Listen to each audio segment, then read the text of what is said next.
and welcome to AboutFACE Theatre presents 5 Questions With, and today's guest, actor Michael Rhodes. Michael is an actor and the artistic director of Tangent Theatre Company, based in Tivoli in upstate New York, where he has led the presentation of over a dozen acclaimed shows and the co-production of the NEWvember New Plays Festival over there. For Tangent, some of his plays as an actor include Circle Mirror Transformation, Constellations, Doubt, The Zoo Story, and the American premiere of The Good Father. While some of his other credits as an actor include productions of Looped, Good People, The Dangers of Electric Lighting, God of Carnage, and the Off-Broadway premiere of Edward Albee's Pulitzer Prize-winning Three Tall Women. Michael, you're very welcome. I'm very happy to be here and talking theater with you guys. Yay!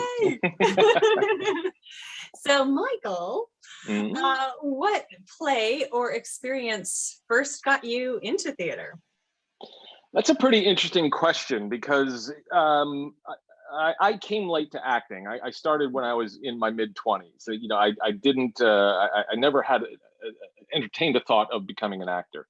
I tripped into an acting class and discovered something that I felt that I was good at, which is something that was never easy for me to say. The teacher there suggested I check out this sort of serious-minded theater company that was nearby, which in the mid to late 80s, it led me to somehow, in the days before the internet, led me to discovering Steppenwolf Theater Company in Chicago. So I think if there was something that really sort of sparked me to where I was beginning to really discover my love of theater, it came from a New York Times Magazine article in 1984 that profiled John Malkovich. And he was in the revival of Death of a Salesman at the time. And reading about his experiences at Steppenwolf, it just made me think, I want to be a part of something like that. Which was, again, for somebody who was a bit of a, you know, lonely introvert or something like that, was very exciting and very illuminating to me. And I was fortunate to get involved with a local that local theater company that I referenced, and there was a very Steppenwolf ensemble-oriented style of theater that that I wouldn't have traded it for a Juilliard degree. I got so much out of it. So that article, oddly, was my little discovery of how much I love theater. That's great. Yeah. I was reading. I did a lot of that. Absolutely. Okay, cool. So, Michael, then we know you love the theater, so this is going to be a tough question for you. But what's a great play that you love and why? Well, yeah, I mean, I have a love of a great many plays. You know, there's Virginia Woolf, there's Death of a Salesman, there's Waiting for Godot, Hamlet, newer works by Annie Baker. But in thinking about it, of something that just excited me and rose the hair on the arms and the back of my neck, I would have to say August Osage County. Because, you know, this was at a time where just virtually every producer was like on one set, 4 actors at the most, and don't do anything big or expansive. And Tracy Letts, am I allowed to swear? Oh, go for it. Oh yeah, Tracy Letts basically said "fuck you" and wrote this epic 3-act play with 1 million characters, and it was all I kept thinking as I was watching this play is like going, "You cannot do this in modern day theater." And he kept raising the stakes. The end of Act 2, where Amy Morton's character says, "You know, I run the show now," is one of the most electric moments I'd ever experienced in theater, and that's the one that I go back to and a sort of mantra that I follow in a way of, don't let anybody tell you what you can or can't do. Just you do what you want to do. You write the play that you want to see. You know, in our cases, you create the kind of theater that you would like to participate in.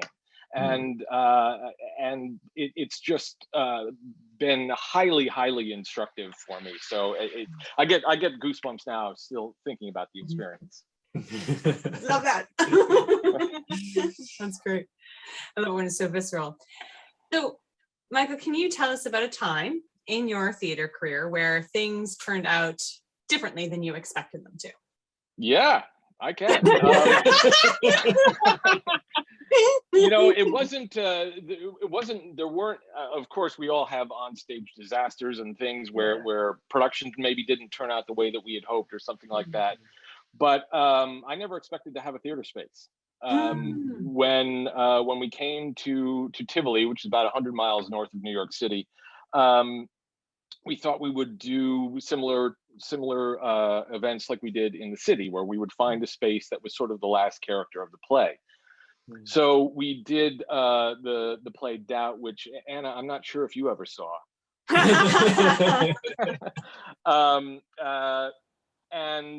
We talked to a building owner because he had a space that we were interested in renting, because we wanted to produce The Lonesome West, and it was sort of a perfect location for it. And he says, well, he said to us that he was actually moving out of the space, and asked if we would like to take it over. And we asked a couple of questions. He mentioned a number that we knew that we could afford, and suddenly we had a space. And that was something that I never expected, nor producing theater. I was always just an actor for hire when I was in New York. I wasn't getting the kind of work that I really loved to sink my teeth into. So we started Tangent, and I discovered a knack for being able to produce, along with my wife Andrea, who she has a tremendous business mind and tremendously organized, which are not two things that I can say about myself.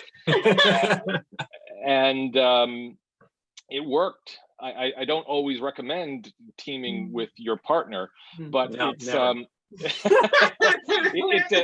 it leads to some interesting conversations. I'll put it that way. But we both were able to keep it going, and you ask my expectations. It got to the point where I could look at a script and tell you how much it was going to cost to produce for Tangent. Wow. Where we're like that, I would have it, within a couple of $1,000s. So it was a completely unexpected knack that I ended up learning. Yeah, that's cool. That's great. Yeah, it's all right. It's all right. Hidden skills. Yeah, exactly. And I think we all have them. I think every artist has it. Actually, every non-artist as well. I always say, I always believe that every person out there has at least one great role in them. That with the proper guidance, the proper direction, the proper role, anyone can do it. That's my belief. Although some can. There are some who prove an exception to that idea. But they shall remain nameless, at least on air. Okay, Michael. So, all right. So you've been interested in theater. So we're going back to like 1984 in that article. So you've been involved in this for a while. So what is it that keeps you coming back to the theater? What moves you? What excites you about theater? I've been thinking a lot about that lately since we haven't been producing. We had to give up the space last year, and we're in a wait and see holding pattern till we figure out how we can all get back in the same room together. And it's that idea. It's the agreement between the audience and the actors that we gather in this room, and the actors are going to go off behind the scenes, and we're going to dress up in funny clothes, and we're going to come out and we're pretend to be somebody else and say somebody's line, and the audience nods and says, yeah, we want to go on that ride. So there's an electricity in that. It can create some of the most exciting theater on either side of the lights. Where we've all had the experience where things are just cracking, where the electricity is palpable, and it's a high like nothing else. And that's another thing that contributes to coming back, but I think it's the relationship with the audience. And I've had that, we've all had the experience of being an audience member and going, holy shit, I can't believe that I'm seeing something like that. I remember when we did an early NEWvember festival, there was a Saturday night play that I had directed. And it was the first time that I was able to sit in the Carpenter Shop Theater and watch the play. And it was so much fun. It was Shauna Casey's first play. Yeah. And I remember sitting in the audience and having this thought. I said, I want to be a part of this theater company. It was so much fun, and I just wanted to get back up there and do it. So it's the best kind of addiction, and it doesn't hurt anybody, and it doesn't hurt yourself, or it shouldn't. And that's the thing that I keep coming back for, as an actor, as an artistic director, as a producer, and as an audience member. I had a similar sort of experience when, for a long time, I wouldn't go to see shows in New York. I would rather have read them because we might want to produce it. So a friend of mine had suggested that I go down and see Richard Nelson's Uncle Vanya adaptation, and it was in a small space, so this is the first play that I had seen in about 5 years. And I, it's an intimate theater. I was sitting in the first row. I was 3 feet away from where the action would take place. And Nelson has this wonderful ritual at the beginning of his shows where the actors come out, and all of the set pieces, furniture, are stacked on together on top of each other, and the actors come out, silence in kind of half light, and music playing, just like quiet music playing, and they begin to set the stage. And that is the agreement that I'm talking about, of like going, yes, we're actors right now, but we're putting this chair here and we're putting this table over there, and soon we're going to be in Russia. And I realized that I was crying, that I had tears streaming down my face just from the beauty of it all, from that the tacit agreement that we know this is fake. And we know that you're up there, and that you're going to be in the bar after the show. At least I am. And there was such beauty to that that it just brought tears to my eyes. And it remains one of the most exciting pieces of theater that I've seen, just for that. Like, I jump up and down when I see good work, and I laugh in weird places, where in dramatic moments where an actor makes a great choice. So I have to wonder what these actors were thinking, as this weird dude with the beard over there in the corner is jumping up and down in his seat, and he's laughing and he's crying, and he had the best fucking time of that afternoon. So it's just true. It's just one of my favorite things about theater. I love it. Yeah, that is great. I love it too. So, Michael, then you've talked about a few unexpected skills that you've developed through theater, producing being one of them. But are there any skills that you would, look back on, that you feel like you developed or learned through theater that you've found useful in the rest of your life, in your non-theater times? Yeah, I have. And again, it was a surprise. I think I mentioned before that I was a quiet kid growing up. I was a quiet adult, and kind of kept to the corner. And running the theater company, especially up here, where we started by doing pub readings and having to introduce myself and the theater company to a room full of people and explain what was going on. I mean, you guys were there at some of the early ones, and you know what a shambles I was in front of the audience. And just over time, and the fact that the audience was always really receptive and open and enthusiastic about what we were doing, I learned how to front a band. I learned how to win a room. I as I say to Andrea and other actor pals, it's like, just get me in the room. And I've learned enough that that there's now a confidence in me that may not have been there before. And I also learned that I always considered myself an introvert, and I discovered that that may not be true. That the experience of Tangent, of introducing plays and working with a number of actors and those on the creative team, I either discovered or rediscovered the love of the art of conversation.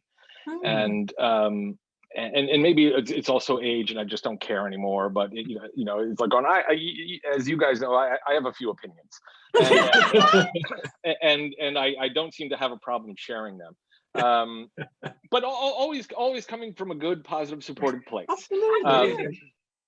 But I was surprised. I think on one of my first auditions, after deciding that I was going to also try and get back into the game of acting after being up here for 12 years now and running Tangent, and walking into a room, not a nerve or a worry in my head, because I knew I sat in their chairs. And I knew what they were looking for and what they were not looking for, and I didn't take it personally. So it just and that's all from that's all from Tangent. It's all from as I say, fronting band.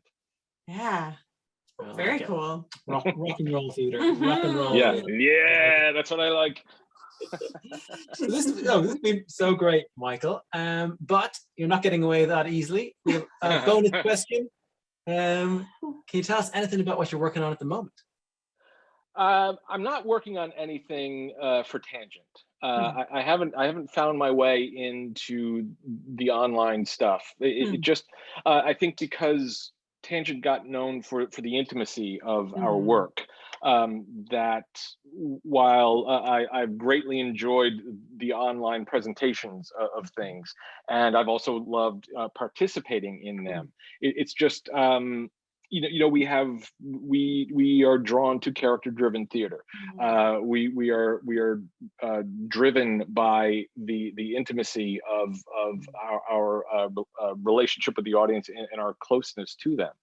So I haven't been thinking much in terms of theatrically, but I've also, in trying to do something, I've been trying to write a play for a new play for a while, and it was a play about how my parents met, and I'm speaking of it in past tense because I realized that I was just too close to it. And I couldn't get past like the 25th page. So I stepped away from that, and I recalled another story that my dad had back when he was a younger troublemaker, and again I tried to write that, and it felt like it was too much in the past. So there was an idea of, when you get into something and you start pulling it apart to figure out what's working and what's not working. I had an idea of, don't set it back then, set it now. And it seems like a very simple decision, but as I like to say, sometimes it takes a little bit for the light to reach the dim. So it's and this idea is only a couple of weeks old. So I find that I'm percolating a play. I'm percolating the characters and what's bringing them into this room, and that's when I know that I'm close to starting writing. So yeah, that's what's going on in my head, or one of the things anyway. Yeah, exciting. That's great. Well, I'm intrigued now, Michael. Oh yeah, no, I shouldn't have said it. Recording this. We're gonna expect results. Yeah, right, and I'm gonna get my rejection from AboutFACE when I say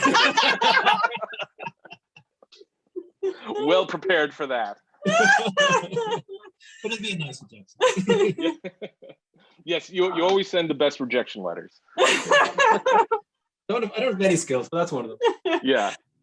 Oh, Michael, thank you so much. Oh, guys, number one, I'm thrilled to have been asked by you. You have a great series here, and both Andrea, my wife, and I are really excited by the work that you're doing. That you're finding your way to do stuff in a turbulent time.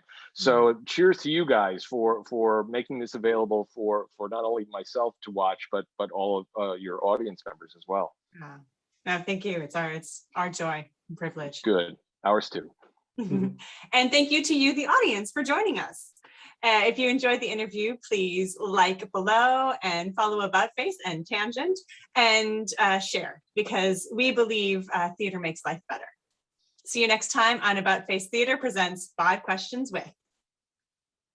If you've enjoyed this video, please subscribe to us on YouTube, like us on Facebook, and share. Thanks for watching.